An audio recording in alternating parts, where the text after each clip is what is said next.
Bagaimana jika dua ekonomi terbesar di Asia berperang hanya karena beberapa pulau kecil di tengah lautan? Pulau-pulau ini kecil dan tidak berpenghuni, jadi mengapa harus diperebutkan? Begini, detail penting di sini berkaitan dengan lokasi strategis dan potensi sumber daya yang mereka miliki.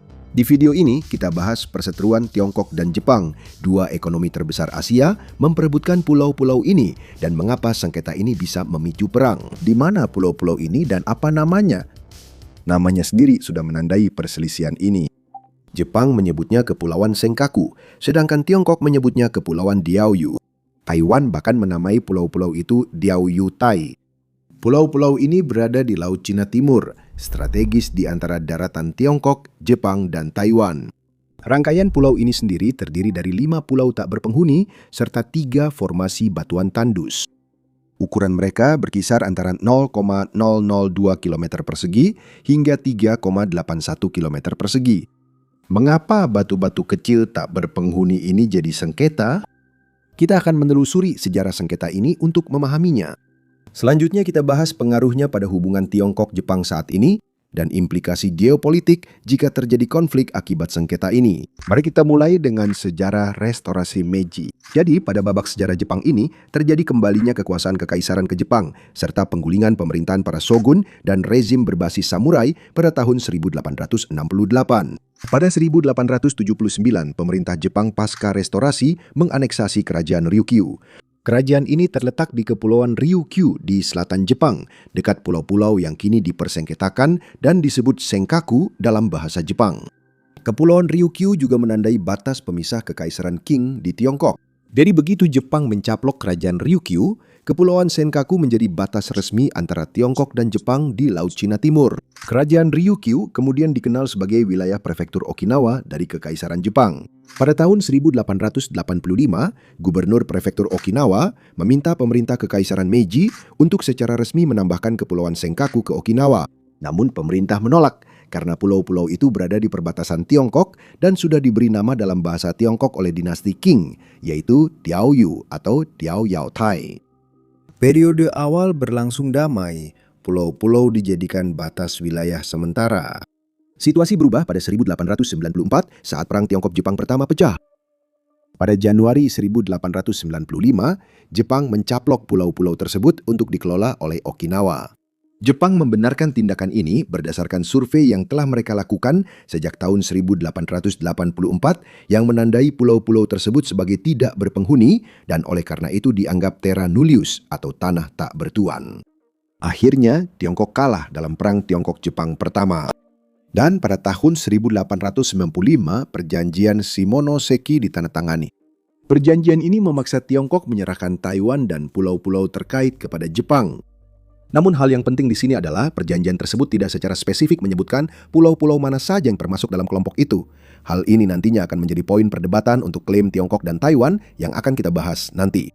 Jepang tetap menguasai pulau-pulau itu hingga akhir Perang Dunia Kedua pada 1945. Setelah kekalahan Kekaisaran Jepang dan kekuatan poros lainnya dalam Perang Dunia II, pemerintah Amerika Serikat mengambil alih kendali atas pulau-pulau tersebut. Pada 1952, Jepang melepaskan kedaulatan atas Taiwan dan pulau-pulau terkait yang diperoleh pada 1895.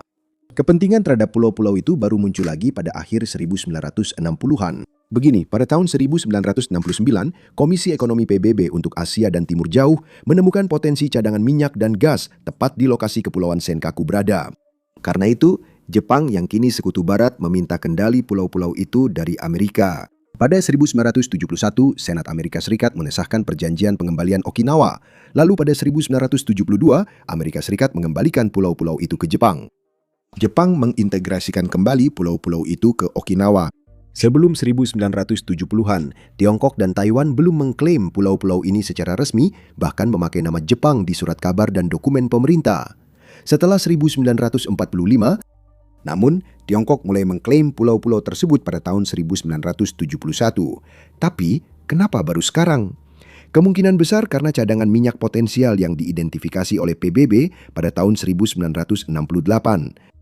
Namun, ada narasi sejarah lain yang digunakan Tiongkok untuk klaimnya. Tiongkok menilai sengketa ini akibat warisan imperialisme Jepang. Setelah Jepang kalah di Perang Dunia II, Tiongkok mengaku tak bisa mengamankan pulau-pulau itu karena sibuk dalam perang saudara Tiongkok. Akhir dari perang ini membuat Partai Kuomintang Demokratik diusir ke Taiwan pada tahun 1949 oleh Partai Komunis Tiongkok. Jadi pada tahun 1972, tidak hanya PKT, tetapi juga Republik Demokratik Tiongkok, Taiwan, mengklaim kedaulatan atas pulau-pulau tersebut. Mereka menyampaikan pendapat dengan beberapa argumen utama. Mari kita bahas klaim historis Tiongkok atas pulau-pulau itu. Menurut narasinya, Tiongkok menemukan pulau-pulau ini sejak tahun 1372. Catatan awal tentang pulau-pulau itu sudah ada, disebut Diaoyu Tai sejak 1403. Catatan ini berasal dari buku Tiongkok berjudul Voyage with the Tall Wind, yang menyebut pulau-pulau tersebut berdasarkan laporan pelancong dari Fujian ke kerajaan Ryukyu. Pada tahun 1534, dinasti Ming mencatat semua nama pulau tersebut dalam catatan kunjungan utusan kekaisaran ke Ryukyu. Pulau-pulau itu dijadikan batas laut untuk melawan bajak laut Jepang. Setelah Perang Tiongkok-Jepang pertama, dinasti Qing yang kalah menandatangani perjanjian Shimonoseki tahun 1895.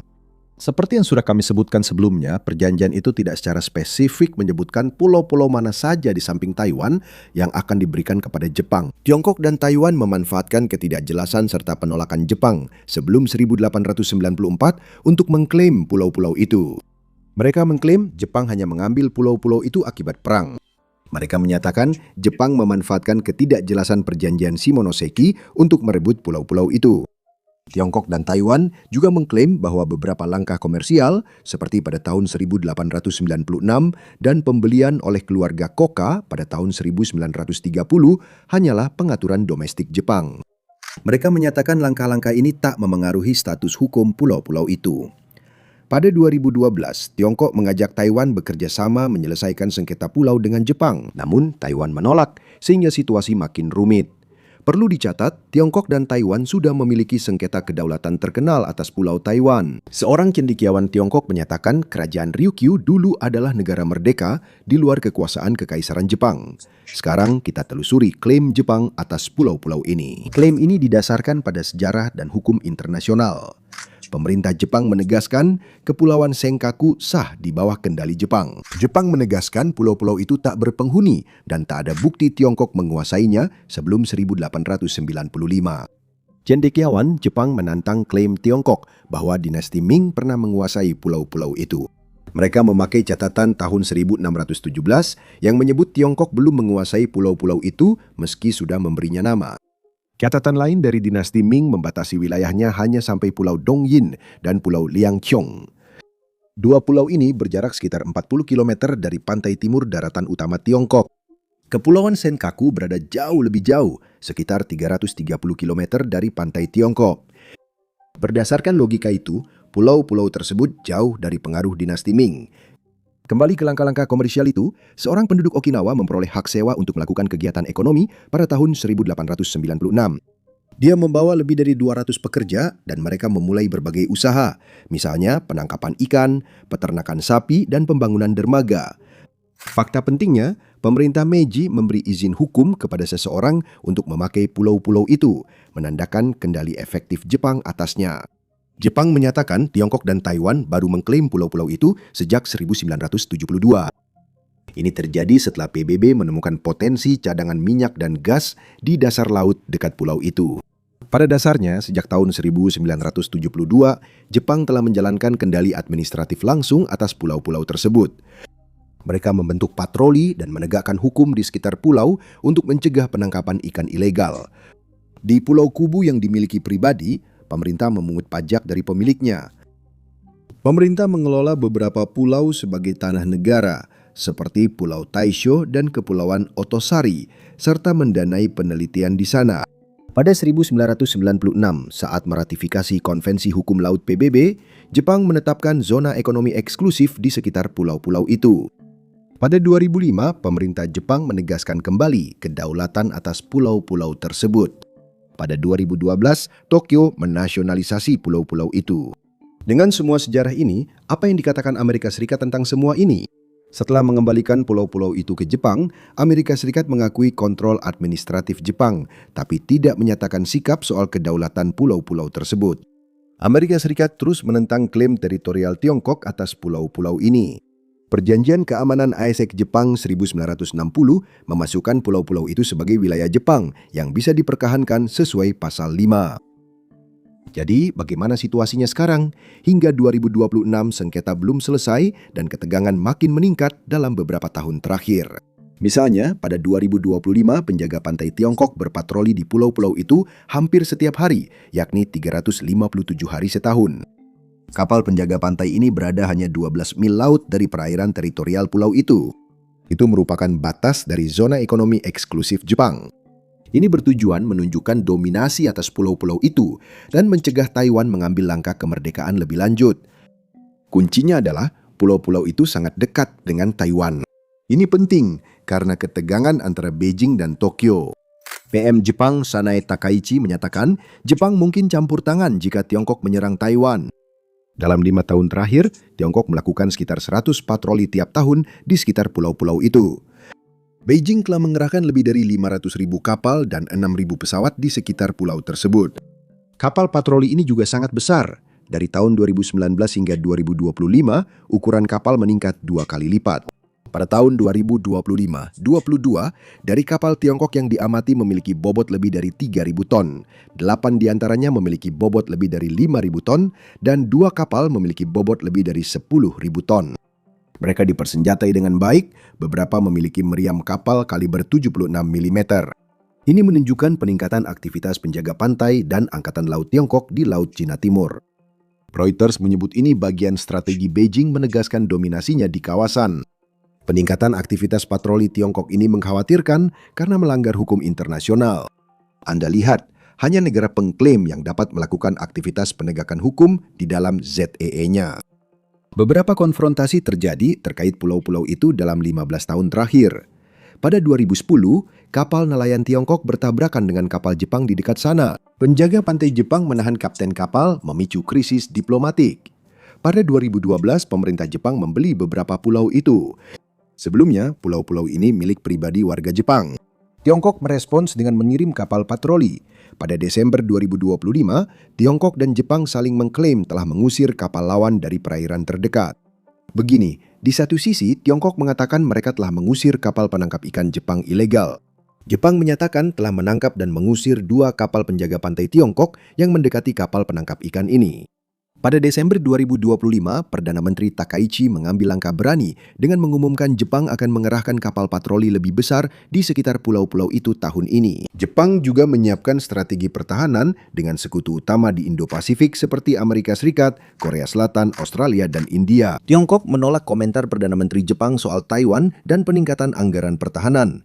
Beijing melancarkan kampanye yang menggambarkan langkah-langkah ini sebagai kebangkitan militerisme Jepang era Perang Dunia Kedua.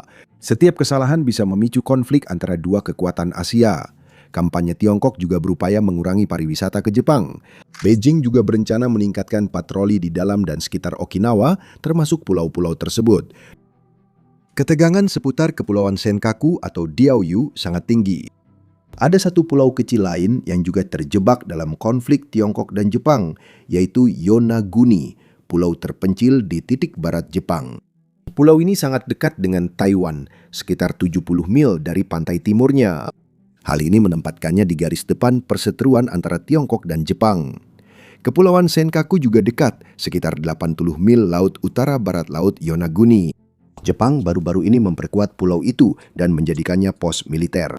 Pemerintah Jepang mengirim pasukan, membangun menara radar, dan gudang amunisi di Yonaguni. Aset Amerika dan Jepang di pulau itu bisa mencegah kapal perang Tiongkok masuk Samudra Pasifik.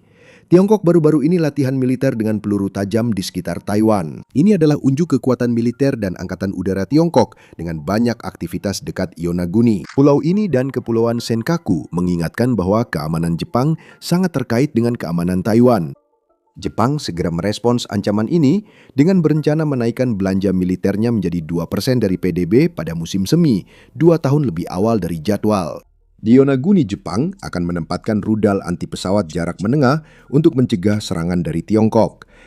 Ini bagian dari upaya Jepang memperkuat Kepulauan Okinawa sebagai penyeimbang Tiongkok melalui pasukan bela diri. Pertanyaannya, apakah pulau-pulau tersebut termasuk Senkaku? Tiongkok menyebut rencana ini sangat berbahaya dan menuduh Jepang memicu konfrontasi militer.